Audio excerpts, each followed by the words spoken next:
आज हम आत्म परिचय कविता की व्याख्या करेंगे। आत्म परिचय जो कविता है, इसके कवि हरिवंश राय बच्चन है, जिन्हें इलाहाबादी कवि भी कहा जाता है।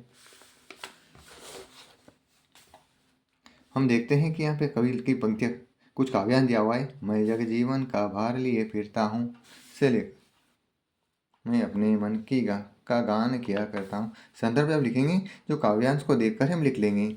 इसमें दिया हुआ है प्रस्तुत पद्यांश हमारी हिंदी की पाठ्यपुस्तक आरोह के आत्म परिचय नामक शीर्षक से लिया गया है। इसके जो कवि है हरिवंश राय बच्चन है। प्रसंग में लिखेंगे कि कवि ने अपने जीवन के आत्म परिचय का सजीव चित्रण किया है। व्याख्या करते वक्त हम लिखेंगे कि कवि जीवन मैं जग जीवन का भार लिए फिरता हूँ, फिर भी जीवन में प्यार लिए फिरता हूँ। तो कवि कहता है कि जीवन में उत्तरदायित्व जिम्मेदारियों को पूरी तरह निभाते हुए अनेक संघर्षों की कठिनाइयों के बावजूद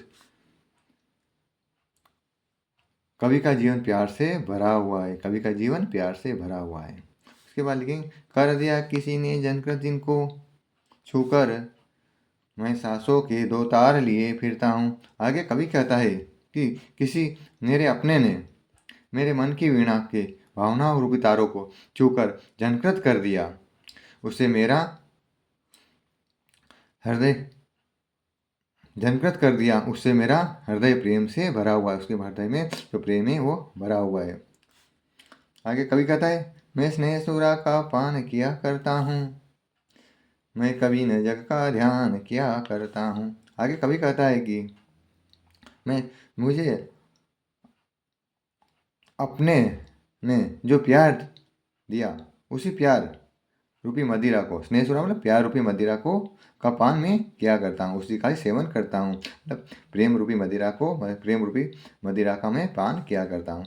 मैं कभी न जग का ध्यान किया करता हूँ, मैं हमेशा प्यार में ही रहता हूँ और कभी संसार की को ध्यान नहीं करता। मतलब संसार मुझे क्या कहता है, लोग मुझे क्या कहते हैं, उसका मैं बिल्कुल भी ध्यान नहीं देता। आगे जग पूज रहा उनको जो जग की गाते हैं, मैं अपने मन का गान किया करता हूँ। आगे कवि कहते हैं कि जग उनकी लोग उनकी प्रशंसा करते हैं जो जग की प्रशंसा करता है, संसार की प्रशंसा करता है। और कवि तो अपने मन की इच्छाओं के अनुसार चलता रहता है, अपने मन के ही गाता है, मतलब अपनी इच्छा अनुसार ही वह व्यवहार करता है। विशेष जब लिखेंगे तो हम लिख सकते हैं कवि ने अपने जीवन के यथार्थ का वर्णन किया है। पंक्तियों में दिया हुआ है सांसों के तार, सांसों के दो तार। तो यहाँ लेकिन सांसों के दो तार में रूपक अलंकार है, स्नेह सुरा में भी रूपक अलंकार है।